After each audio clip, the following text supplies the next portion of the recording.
podcast. I'm Marvin, and my call sign is W0MET. Whether you're an experienced ham or just getting started, this podcast is for you. We're bringing you the latest of topics, news, and information in all things each episode right here to this show. This is episode number 27, and go ahead and subscribe wherever you get your podcast, as we can be found on each of the major platforms. Well, welcome back to this episode here in the Ham Radio Guy podcast. Appreciate you listening. Thanks for joining in, and I'm glad to have you here. Again, if you like what you hear, you find valuable content in this episode, please go ahead and hit the subscribe button and consider becoming a patron over at buymeacoffee.com.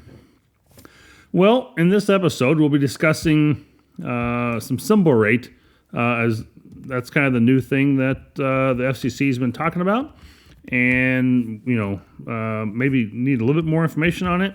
So I've just got some kind of a quick highlights on that one for this episode, and I got a couple other new things, as I promised, is that in the last episode we were talking about was the newsletter sign up. I've now got that out there. It's it's on Twitter. You can find me there. I'm hoping to get that out into some other platforms here soon. It just takes time. And then, of course, as many of you have heard, in the middle of moving. And so trying to pack things up and get things situated and squared away. There's those things that, again, I can take and transport that are, specifically my ham radio equipment, but there's like any oils and chemicals and gasoline or anything that has gasoline or oil in it, like a trimmer or a pressure washer. And they don't take those things, a lawnmower, so we have to transport those ourselves. And so just trying to get some of that stuff squared away. And then, there's just some things I want to be able to pack up and keep organized. If I've got, different radios, want to make sure they're put all in the same box and those sort of things. So a lot of little moving parts going on as we go through this process and preparing for our move to Massachusetts. Well, I was thinking about how I can reuse my trailer after we're done moving with it. And I'm obviously the president of the Winterfield Day Association as well. So I've talked about this whole trailer preparation, kind of making it into a radio communication trailer. And one of the things I was thinking was like, I've got my radios inside, I've got my power inside. How am I going to get my antennas inside? And some people have said, hey, but how about you just use the barrel connectors, push the long SO239s through, put a nut on each side, lock it in, throw on your coax on each side, and you'll be fine. But on this trailer, it's got pretty thin sides for the wood and for the metal sheeting, which is basically just kind of glued on to the outside of the trailer as a skin. So I'm thinking, what's an alternative? What else can I do? How's another way to do this? Did some research, looked up and found what they consider an RV cord pass-through. And so we will be drilling a hole in the side of the trailer and mounting that into the side of the trailer for the RV, for the coaxes to go through the trailer on the outside up near the front there. So definitely a new item I'm throwing out there, and I'm hoping to kind of create a whole list of all the things I've gone through. So if this is something you're wanting to build on a trailer of your own, here's some ideas, here's some thoughts, some things that I've used to help me in my process. And so I'm really hoping that will be very helpful for you. Cyber Monday, this is Black Friday for 2024 here, 2023. And I'm hoping that I can get a Cyber Monday newsletter sign up yet out the door. Not sure that's going to happen exactly, but again, trying to work around all the schedules and moves, working on that. I know someone who is giving a good deal for Black Friday, and that's Club Gear Online. Black Friday sale, weekend deal going on here, 10 to 15% off normal items. Again, Club Gear for all your POTA swag, your ham radio gear. Check out recent items released. His desktop mats, his POTA keychains, metal band plans. Club Gear Online has what you need. He can customize coins or poker chips, drink holders for you, QSL cards, and much other gear. You just email him direct from the website and visit clubgearonline.com and find your discounts there for Black Friday with clubgearonline.com. If you'd like to help support the channel and become a patron, look for me on buymeacoffee.com, The Ham Radio Guy. There are 3 levels you can support this channel at: Technician, General, Extra. You can simply support the channel at just $1 a month or get the extra class membership with more benefits. Again, if you find value in content in this ham radio community and in the information that I provide, I hope that you do, and that's my goal. I enjoy teaching. I love providing information, and I hope that you will be able to find valuable content and continue to help keep this channel going and supporting. It does cost money to do that, but we appreciate you, and just glad you listen as well. Well, a little bit in the radio news. We will go to news here real quick. In the Year of Volunteers, ARRL expresses gratitude for the invaluable contributions of nearly 60,000 member volunteers across the nation. This Thanksgiving, the organization acknowledges the diverse talents of volunteer examiners, field organization volunteers, members of the Amateur Radio Emergency Service, section managers, division directors, and vice directors who collectively form the backbone of ARRL's strength and vitality. The heart of the volunteer-driven community extends to those geographically privileged few who regularly serve as volunteer operators at the Hiram Percy Maximum Memorial Station, also known as W1AW, located in the ARRL headquarters in Newington, Connecticut. I actually can't wait to go visit that. I will be living within an hour of that probably. So these dedicated individuals play a unique and crucial role in fostering the growth and advancement of amateur radio. As ARRL reflects on the spirit of giving thanks, it recognizes the commitment and selflessness of its volunteers are fundamental to the organization's success.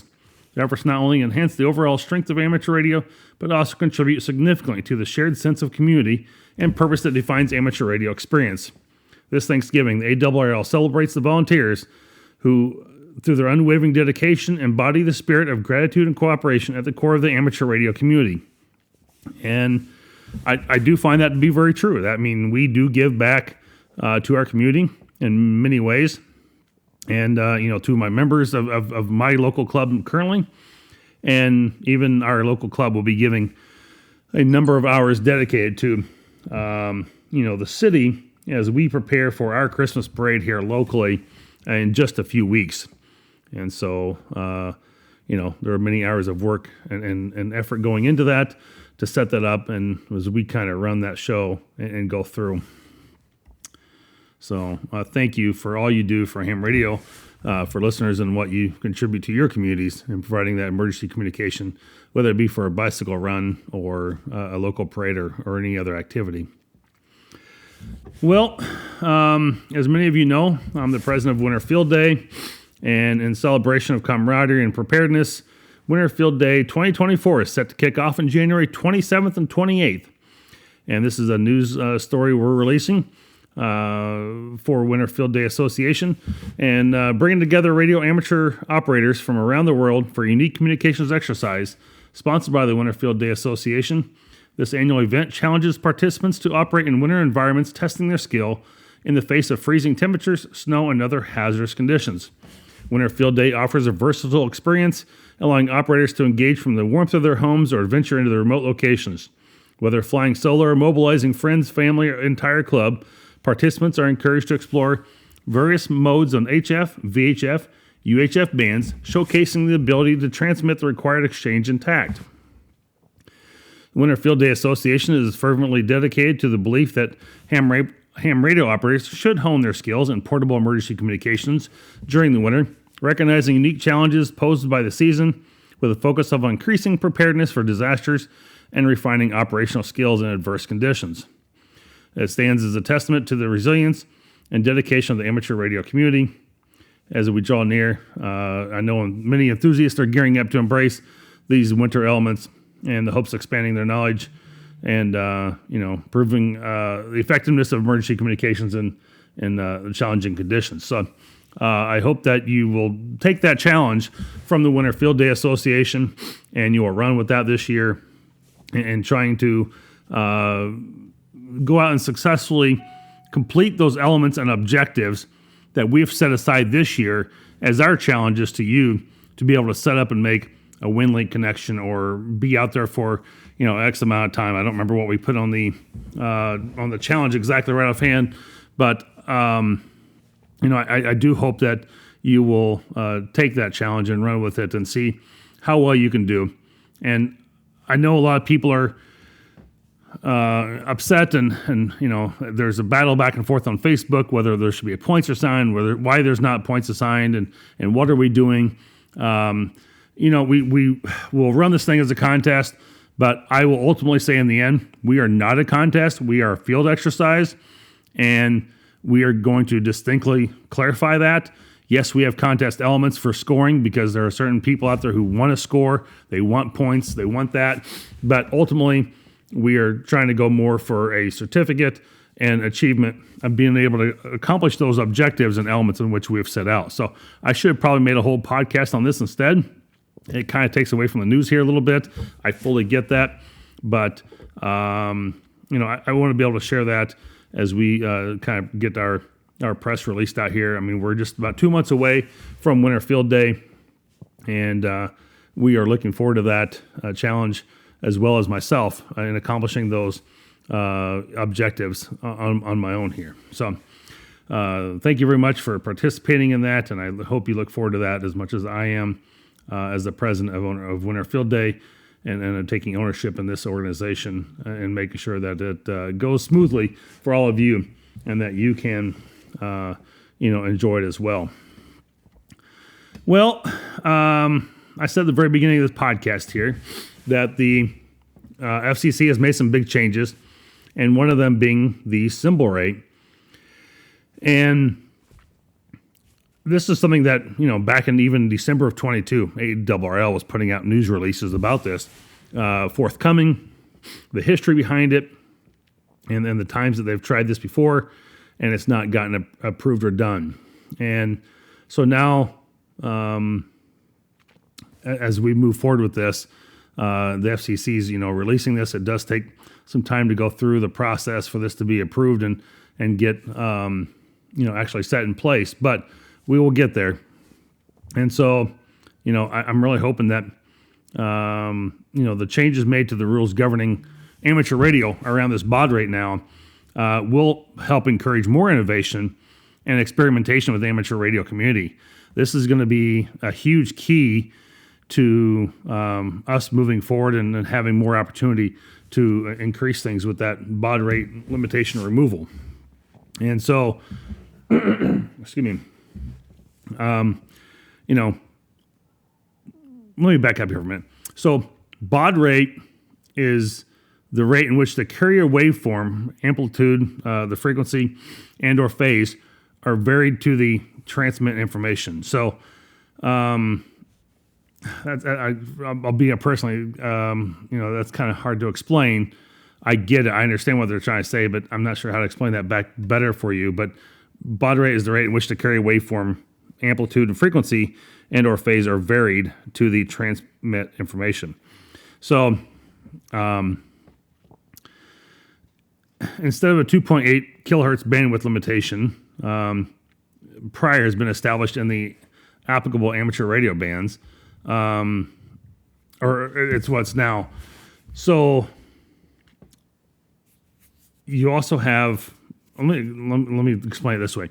Bands with a 300 baud rate limitation have been eliminated by this order are the 160, 80, segments of the 40 meter band, 7.000 to 7.100, and then 7.100 to 7.125, the 30 meter band, the 20 meter band segment of 14 to 14.15 megahertz, the 17 meter band segment of 18.068 to 18.110, the 15 meter band segment of 21.0 to 21.2, and the 12 meter band segment 24.89 to 24.93. And finally, the 10 meter band segment of 28 to 28.3 megahertz has a 1200 baud rate limitation, which was also lifted.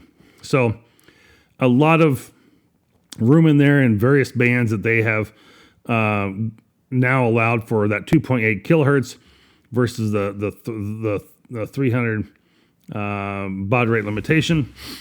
And, with that, it definitely allows more efficiency and flexibility for us. And I think the whole goal of this was to be able to allow us to operate more efficiently.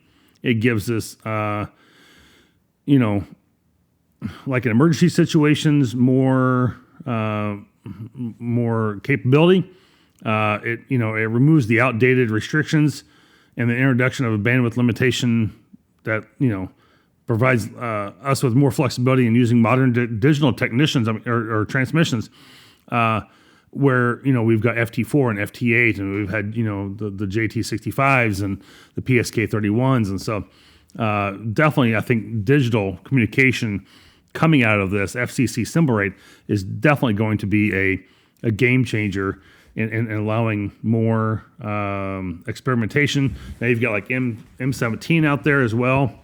So again, I'm definitely going to encourage the experimentation and help foster that as much as I can to have these new technologies come out for amateur radio. I think it's huge to help us move forward. And I think this is really only the beginning. The FCC, I don't think, is done with this completely. There are suggestions out there that the removal of the baud rate limits in the VHF and UHF bands are still to come. So, and I've even read some places where the 2200 meter or the 630 meter bands could potentially also be opened up a little bit more. The FCC is, asking for public comment on that.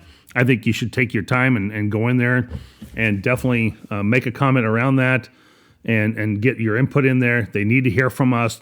If they don't, it may not change. And, that would, definitely increase, again, the efficiency and foster the experimentation in the VHF and UHF bands as well, which is where, we have so many technicians out here in the amateur radio world that, why can't they go out and play with that too and get in there where they don't have much for HF privileges? They're kind of more limited. Let's allow them to be able to get out there and play a little bit too and do that. So I think that's important to be able to voice your opinion, let the FCC know what the thoughts and proposed changes are, and seeking your comment to be able to make those changes potentially. So, the rules, can certainly change, and FCC can adapt to, these regulation changes with our ever-evolving landscape, technology. I don't see this slowing down. This is only, again, going to get better, and as we can adapt new technologies into amateur radio emergency communication. I think I talked about this on several episodes again, where people are using more satellite stuff and things like that for talking for emergencies, during floods or hurricanes or something. I see that definitely expanding more and more. Tell me if you have a different comment. Comment on this. Let me know. If you have something else to think about on this, let me know. If you think I'm wrong, you think we need to keep this where we're at, maybe the FCC did something bad, they shouldn't be opening this up, let me know. I'm curious what your thoughts are. Glad to feed that in the next podcast. Just reach out to me at Whiskey Zero Mike Echo Tango at the hamradioguide.com. Again, W0MET at the hamradioguide.com. Boy, a little tongue twisted. Also feeling a little dry in the mouth tonight. So anyway, kind of a short and brief talking about segment of the symbol rate, but I'm hoping that we'll have some good information there more as that comes out and does get released. So again, I look forward to your comment and hoping that you'll definitely, find ways to make this work for you as well as we're able to get into that. If you're looking for all things ham radio, visit the Ham Radio Guy website or thehamradio.com for informative content, product reviews, and exciting blog posts. Join the conversation on your favorite podcast platform to stay up to date with the latest trends and news in the ham radio world. Connect with us on Twitter at The Ham Radio Guy for more updates, engaging interactions, and don't miss out on the fun and knowledge sharing. Subscribe to the Ham Radio Guy today. Now, I did a product review of the Radio Oddity GA510 just about, I'd say a month and a half ago now. And so it can be found out there on my website. It also can be found on YouTube. I'll provide a link to both of those in the description in my show notes of this episode. Overall, I think it was a pretty good radio. I did find challenges of it to be programmed using Chirp. I had to go out and use their proprietary log software for doing it. It was not easy to program on the fly like some of the other ICOM or EAC radios that I've had in the past. I would say it was, maybe it's comparable to trying to program a Anytone radio. I wasn't quite as excited about that one in programming that on the fly either. It is doable. So is this one, but it's a lot more steps to go in and record and put each channel into a memory. So I would hope that you go out and look at the reviews, put your comments in there. I know they love to see those reviews. They like to see them. They want to know your thoughts and comments about it. Do you have one? Do you like it? Tell me if my comment was good or bad, or my review. I'm happy to see that in there as well. It could, again, found on YouTube or on my website. So please go out and look at that GA510 and let me know what you think about that. Well, check out the ARRL Hamfest schedule for a local Hamfest near you. We have December 8th and 9th, the Tampa Bay Hamfest, hosting the ARRL West Central Florida Section Convention in Plant City, Florida. And January 6th, the Ham Radio University, hosting the ARRL New York City Long Island Section Convention in Brookville, New York. Well, if you enjoy the podcast, we hope that you would become a subscriber wherever you get your podcast. If you can rate and review the show, go out to Spotify or Apple Podcast, or hell, you can just go old school and tell your friends and family and neighbors, anybody you think that they might want to hear something like this.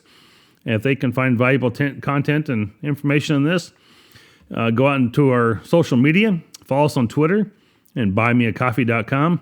You can also listen to the YouTube version of the W0MET channel. And I hope that you learned something as well this week that will help you in your ham radio operations. If you have any questions or comments, please leave them on Twitter or the podcast platform, or email me at w0met@thehamradioguy.com. As always, this is your ham radio buddy in the chair and on the air, the Ham Radio Guy. I say 73, W0MET.